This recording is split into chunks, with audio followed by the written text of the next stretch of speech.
My name is Alice Weisgerber, and I'm 36 years old. The day my life cracked open didn't arrive with shouting or betrayal caught on camera. It came through a single text, short, cold, and perfectly timed to hit me right when I was tightening a hinge on the kitchen cabinet.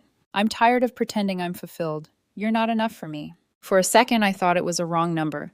Peter never used words like fulfilled, unless he was reading them off one of those pseudo-philosophical self-help podcasts he worshipped. I wiped the wood dust from my hands and stared at the screen. His name glowed there, ordinary and cruel. I didn't cry. I didn't even set the drill down. I just stood still long enough to feel my pulse slow. I typed back. I understand.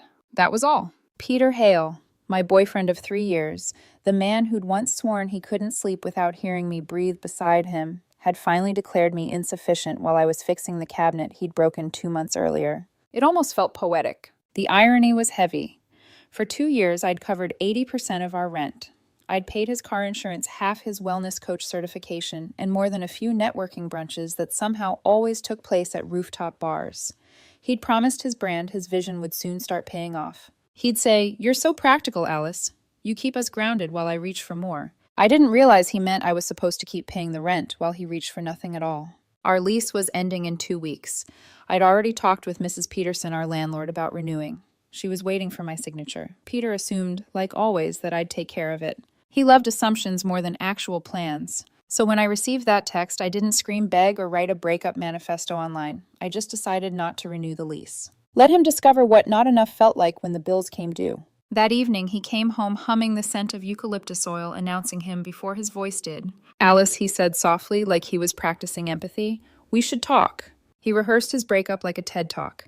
Hands open, calm tone, every sentence, starting with "I feel." I feel like we've outgrown each other. I feel you've stopped believing in my potential. I feel you're content with mediocrity. He didn't notice I wasn't crying. When he finally paused for a response, I just nodded. Okay. He blinked. Okay, that's it. Yes, the lease ends in 2 weeks. I won't renew it. The silence that followed was worth every dollar I'd ever spent on him. What do you mean you won't renew? His voice cracked. I mean exactly that. Mrs. Peterson's expecting my answer, and it's no. I'm moving closer to work. Wait, what about the apartment? What about me? I shrugged. You said I wasn't enough. I'm assuming you'll find someone who is. He tried to laugh it off, then tried to look indignant. Neither fit him. Alice, you can't. Just this place is ours. No, Peter. It was mine. You lived here. His face went pale. The performance ended. For years, I'd made excuses for him to friends, to my mother, even to myself.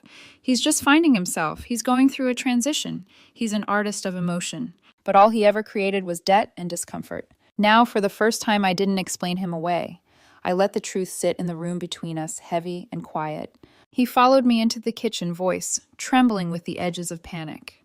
Alice, I don't have anywhere else lined up yet. I thought 2 weeks, Peter. I picked up the drill again. Plenty of time to manifest something. That line hit him harder than any insult could have. Later that night, he tried a softer approach. I heard the shuffle of feet behind me as I packed my books into boxes. You don't have to be cold about this, he murmured. We can part peacefully. I just need support until I get back on my feet. You've been on my feet for years, I said quietly. They're tired. The next morning, I made calls, found a 1-bedroom across town for $1,400, paid the deposit by noon. The confirmation email felt like oxygen. Peter texted at lunch. Can we talk? I didn't respond. By evening, his tone changed. I think we both said things we didn't mean. I didn't say anything. You did. He left 3 voicemails that night. The last one was almost tender. Alice, you're really not going to renew, are you? This isn't like you. You're being impulsive. I looked around the half-packed living room, his ring light leaning against my bookshelf, his diffuser still fogging lavender into the air, and whispered to myself, maybe this is exactly like me. The version of me you never thought I'd become. When I lay down that night, the apartment felt different, quieter, lighter. Even the shadows on the ceiling looked relieved. People always imagine revenge as loud, dramatic, destructive. But mine started softly with a cabinet hinge and a one-word reply. That afternoon, I stopped fixing the cabinet. I started fixing my life. The next few days were filled with the kind of silence that hums.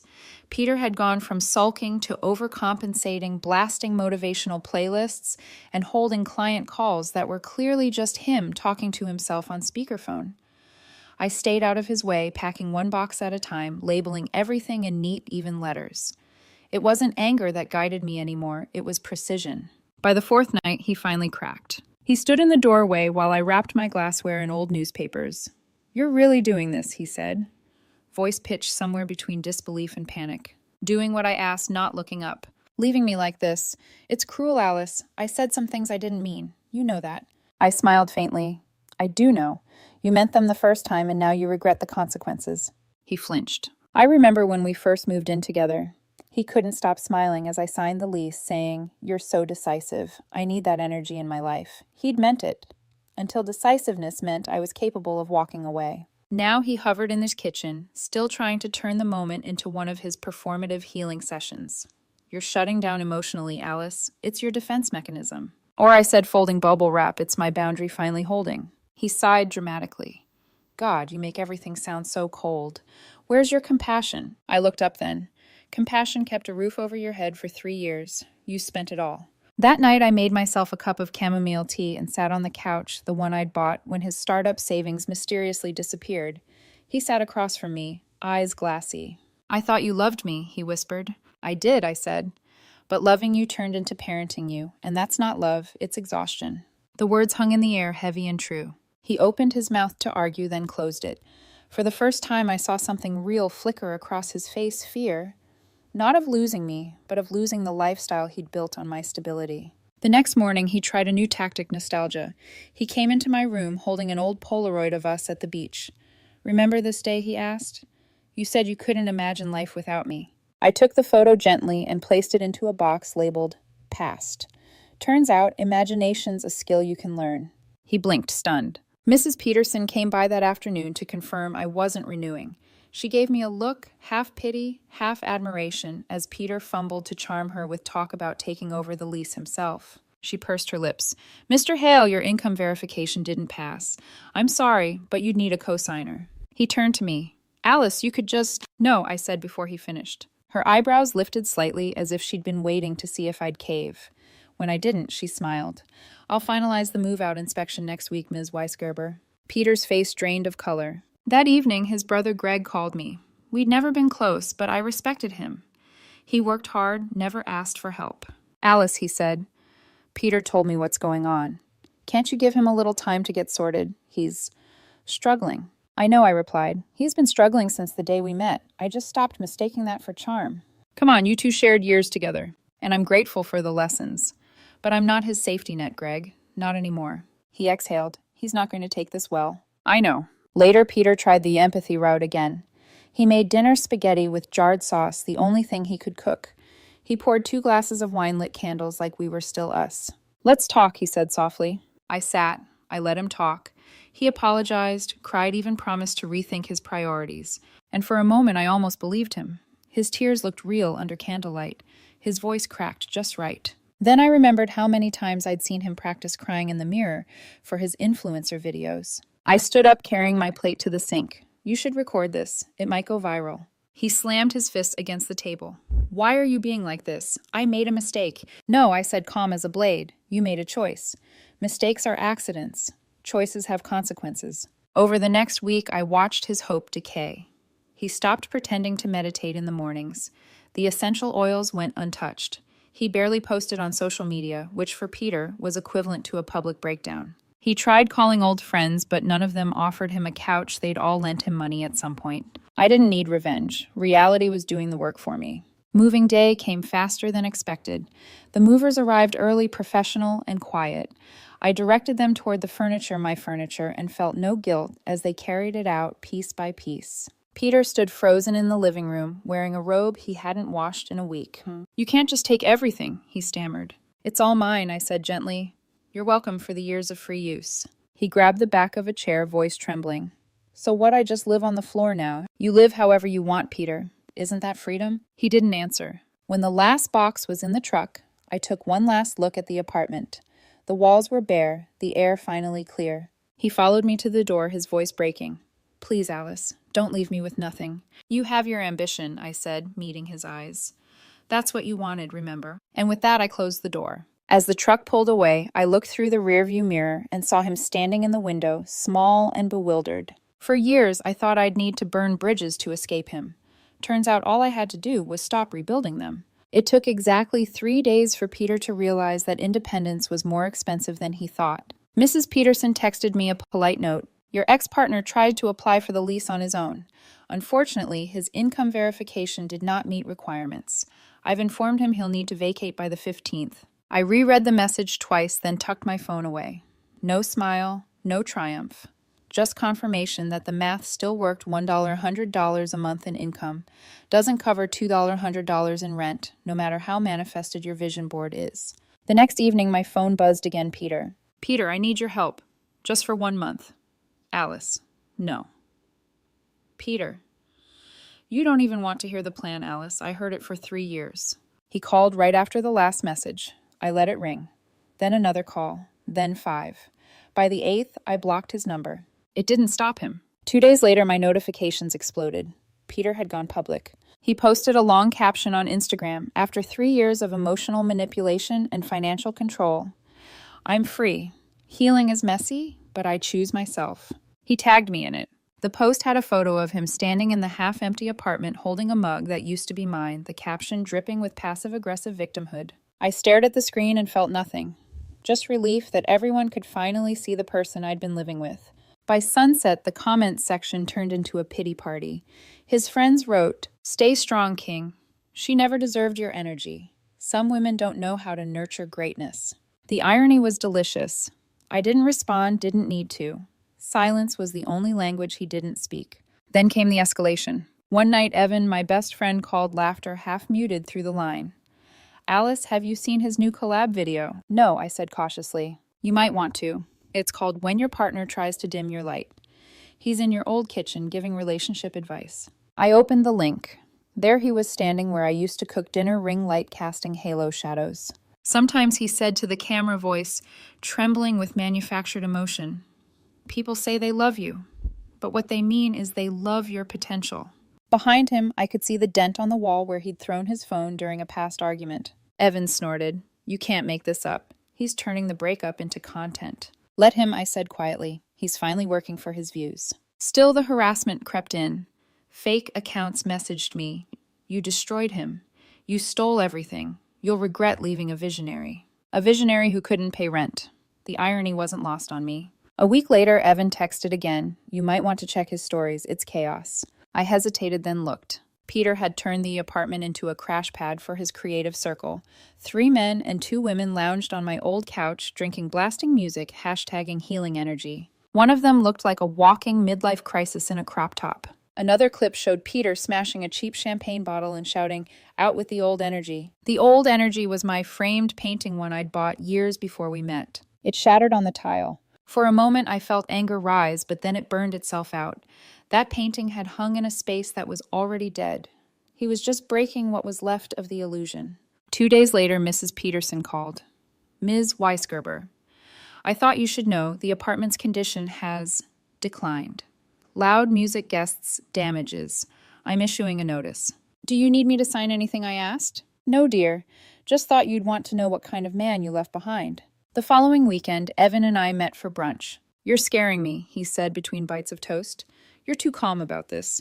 "I spent 3 years being his stability," I said. "Now he has to feel the absence of that. I don't need revenge. I just need distance." He nodded slowly.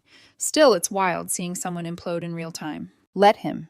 Every tantrum is another nail in the coffin he built for himself." By the time the 15th rolled around, Mrs. Peterson sent one more update. "He's officially out. The unit's empty well, mostly." "Mostly," I texted back. She sent a photo. It was the living room. My old sofa was gone, the walls scuffed, and in the middle of the floor sat a single note written in black marker on a paper plate. "You'll regret this." Evan nearly spat out his drink when I showed him. A paper plate threat. That's artisanal toxicity. We laughed until my eyes watered. It wasn't joy, it was release. That night I stood in my new apartment. The air smelled like fresh paint and freedom. I unpacked my books, placed a potted plant on the windowsill, and for the first time in years, breathed without feeling monitored. My phone buzzed one last time, an email from Peter. The subject line read, "Closure." I hovered my finger over it, then clicked delete. Some stories don't need an ending. They just need to stop. Freedom always sounds louder once the noise is gone. After Peter left, the quiet in my new apartment was so still it felt almost wrong, like silence had to relearn its shape. I'd wake up early, make coffee, and catch myself waiting for his voice from another room. Then I'd remember there was no other room, just me and peace. For a while, I thought that meant the story was over. But Peter doesn't believe in endings, only sequels. It started with the messages. Unknown number. You think you're so heartless, but karma never forgets. Blocked. Then another. New number. You ruined me, Alice. I'm in a motel. I can't sleep. Do you even care? Blocked. By the third number, I stopped reacting altogether. He was burning through SIM cards like a spy on a budget. Then came the email. The subject line, emergency, hospital. My pulse spiked. I almost clicked it before the preview text appeared. You did this to me. I collapse from stress. The least you can do is visit. No hospital name, no address, just guilt bait. I deleted it. 5 minutes later, a voicemail arrived from his brother Greg. Alice. I just heard Peter was admitted to the ER. He says you haven't responded. Can you at least check on him? He's not doing well. I called Greg back. Greg, tell him to forward the admission paperwork. Or better yet, call the hospital and confirm it yourself. A pause. Then awkwardly. You think he's lying? I know he's lying, I said. He's fine. Or at least as fine as someone who built their identity on pity can be. 2 days later, Peter uploaded a new video to his channel. Evan texted me a screenshot before I could even see it. Title, How My Ex Weaponized Abandonment. In the thumbnail, Peter sat on a bare mattress, eyes red, chin in hand, like a tragic philosopher. Did you watch it? Evan asked. No. Do you want the summary? Sure, hit me. He claims you financially controlled him, then destroyed his business by cutting off his home office. I laughed so hard my tea nearly spilled. His home office was my dining table. Evan grinned. The comment sections divided. Half sympathy, half people calling him out for victim playing. Good, I thought. Let the truth crowdsource itself. But Peter wasn't done. He sent one last email, and this time it wasn't words, it was a package. When I opened the box, I found a neat stack of mementos, photos from our trips, a seashell from a beach we'd walked barefoot on, the love letter I'd written him years ago, folded perfectly, smelling faintly of my old perfume. On top of it, a note. Remember when you believed in me, I made a mistake with my words, but you're destroying my life over one text. Please reconsider. I read it once, then I tore it into strips and dropped them into the recycling bin with the cardboard box. Recycling seemed fitting. Peter was just reusing the same guilt over and over, hoping I'd bite again. The next morning I got another call from Greg, this time furious. Why are you humiliating Peter publicly? I'm not, I said, bewildered. He says you've been telling people about his videos. Greg, your brother, uploaded them to the internet. The internet tells people. There was silence, then a frustrated sigh. He just needs time to heal. Greg, I said gently. He doesn't want to heal. He wants attention. They're not the same thing. That weekend, I went grocery shopping alone for the first time in years, without having to calculate his wellness snacks into the budget. The cashier handed me the receipt and smiled. Enjoy your night, ma'am. For some reason, those words almost made me cry, because I could. I could enjoy my night on my own terms, with my own money, my own peace. I made a quiet dinner that night, opened a small bottle of wine, and watched the city through my window. For a moment, I almost forgot about Peter. Then my phone buzzed again, this time from an unknown sender with a video attachment. I hesitated, then pressed play. It was Peter again, this time sitting in his car, eyes wet, speaking directly into the camera. Some people pretend to be kind until they have power. Alice destroyed my life because she could. The irony almost made me laugh. I destroyed his life by leaving it. He ended the clip with a line so perfectly dramatic it almost felt scripted. If anything happens to me, everyone will know who's responsible. I forwarded it to Evan with the caption, apparently I'm the villain in his origin story. Evan replied with a gif of popcorn. That night I couldn't sleep. Not from guilt, but from the realization that Peter wasn't spiraling toward remorse, he was performing it. The man couldn't stand losing control, so he repainted himself as the victim. And in his own delusional way, maybe he believed it. I stood on the balcony, the city air heavy with humidity and the faint smell of rain. Somewhere out there, Peter was probably recording another monologue, convinced the world was watching. Maybe they were, but I wasn't. I went back inside, turned off my phone, and whispered to myself, this is the part where he disappears. And I stopped letting him live rent-free anywhere. Not in my home, not in my head. And that's exactly what I did. For a while, the quiet after cutting him off felt final. The calls stopped. The fake accounts went silent. Even his YouTube channel stalled at a few hundred pity views. I thought the chapter had closed. Then one afternoon, a knock on my door. When I opened it, a courier stood there with a stiff smile. Delivery for Ms. Alice Weisgerber. The envelope was thick, stamped with a law firm's logo. My stomach sank. Inside, a civil complaint. Peter Hale v. Alice Weisgerber. Claims emotional distress. Constructive eviction. Lost business income. Replacement cost for shared assets. Total $25,800. I stared at the paper until the numbers blurred. Then I started to laugh quiet, disbelieving laughter that turned into something darker. He'd actually filed a lawsuit. That night, Evan came over with wine and takeout. "You've got to be kidding me," he said, reading through the complaint. "He's suing you for dumping him. Apparently leaving him was emotional terrorism." Evan snorted. "What's next, charging you for depreciation of his ego?" The next day I found a lawyer. Ms. Lopez, a calm, sharp-eyed woman in her 50s, with gray streaks in her bun and a voice that could silence a storm. After scanning the documents, she leaned back in her chair. "He's hoping you'll settle." "I won't." "Good, because this is nonsense. He initiated the breakup in writing, correct?" I nodded. "I still have the text." Her smile was slow, confident. "Then we'll make his words our best evidence." The weeks before the hearing felt surreal. Peter sent taunting emails disguised as settlement offers. We both said things we didn't mean. "Let's avoid court and just agree you owe me $5,000. Call it peace." I didn't reply. Ms. Lopez told me not to. "He wants your reaction. Don't feed him." So I didn't. On the morning of the hearing, I wore a simple navy dress and tied my hair back.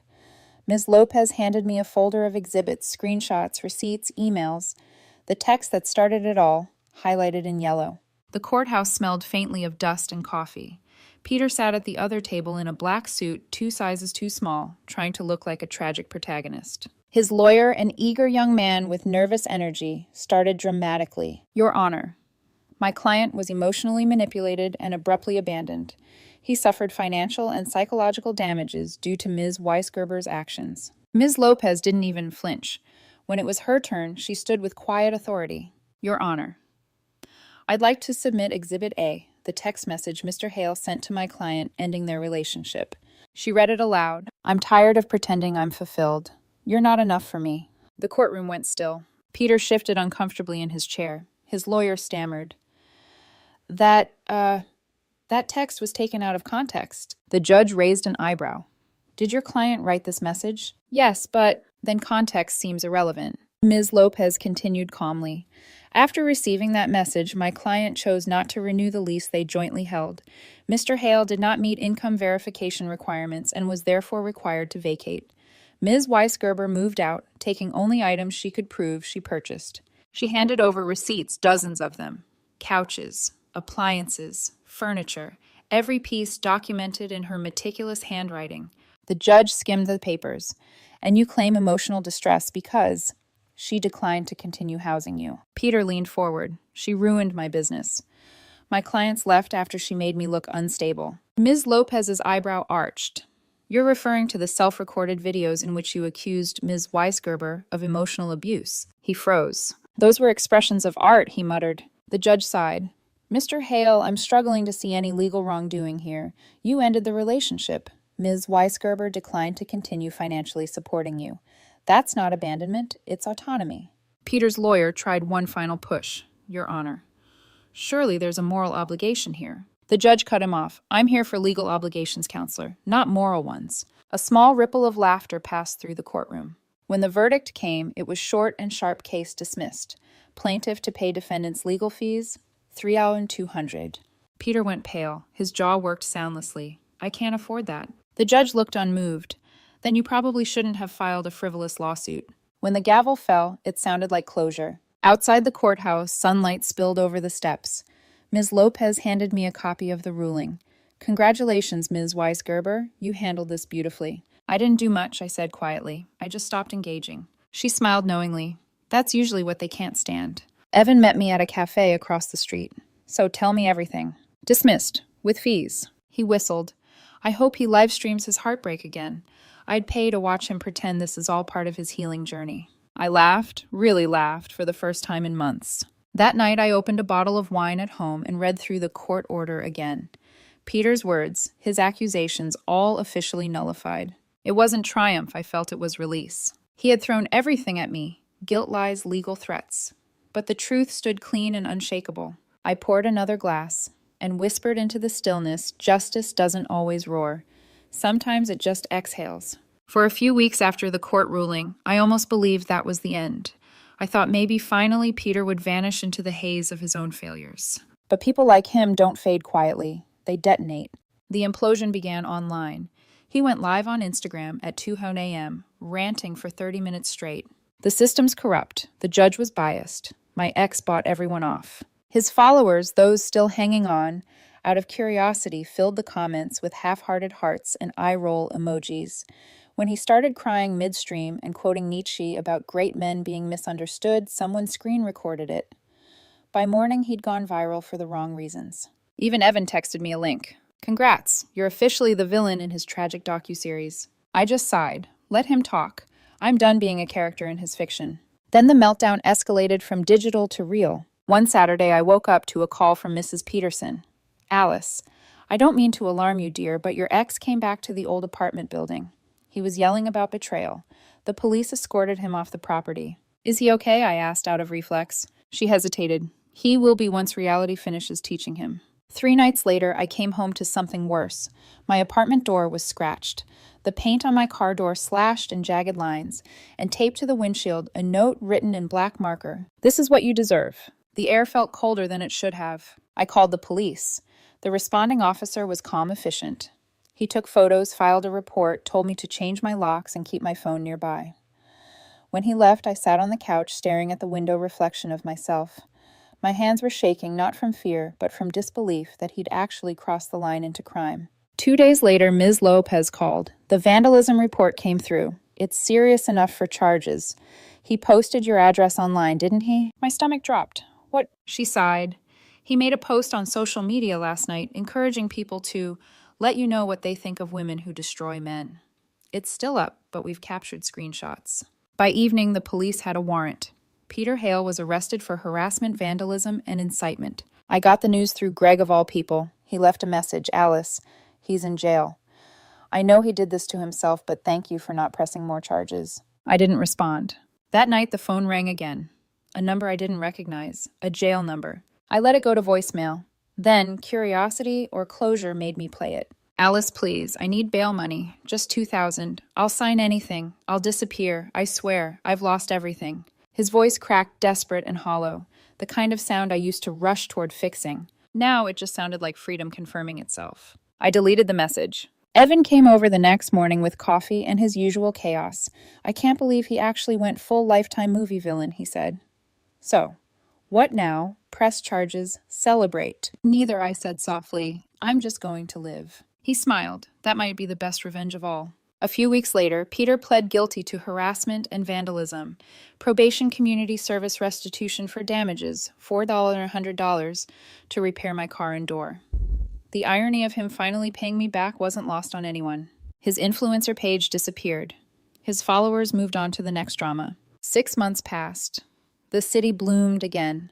My apartment was filled with sunlight and laughter. Evan often dropped by with his new boyfriend, and occasionally a kind-eyed paramedic named Noah would stop after his shift with takeout and stories that made me laugh until I cried. He never once made me feel small for being strong. One evening, as we watched the city lights flicker, he asked, "Do you ever think about him?" Sometimes, I admitted.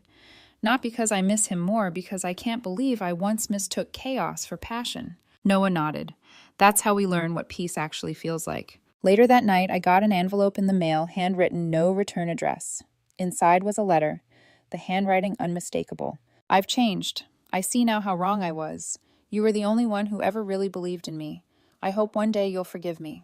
No threats, no manipulation, just a plea that came years too late. I folded the letter carefully and placed it in a drawer, not out of sentiment, but as evidence of survival. Months later, Mrs. Peterson told me she still uses our story as a cautionary tale for new tenants. I tell them about the man who thought he could afford a $2 $100 rent on $1 $100 a month and lost everything but his pride. She laughed softly. You're doing well, though. You look lighter. I stopped setting myself on fire to keep someone else warm, I said. Now, when I tell people about Peter, I don't use words like revenge or karma. I just say I stopped. I stopped paying for his life. I stopped explaining his failures. I stopped mistaking endurance for love. And when I finally stopped everything else, peace, healing, strength started. Sometimes late at night, I think back to the text that ended it all. You're not enough for me. I smile now when I remember, because the truth turned out simpler than I ever imagined. I was never not enough. I was just too much for a man who expected to be carried. Now I carry only myself, and that finally is enough.